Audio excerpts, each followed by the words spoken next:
Формація має сенс, кого поміняв, а от атака нашої команди, Донець на правофланці, Донець прийде! Гол!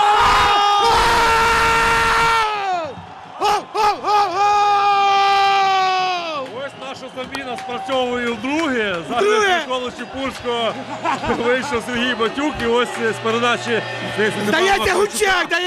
Гучак забив. Так, Донець простріляв, Маковійчук дотягувався, Гучак забив. Шановні друзі, зараз ми вам відкриємо маленький секрет. Дійсно, починаючи другий тайм, Григорій мені говорить, ну що, йдемо коментувати. Я кажу, та ні, давай почнемо так, як на фар, так, як у першому таймі. І ми подивіться, як спрацювало це правило. 3-1!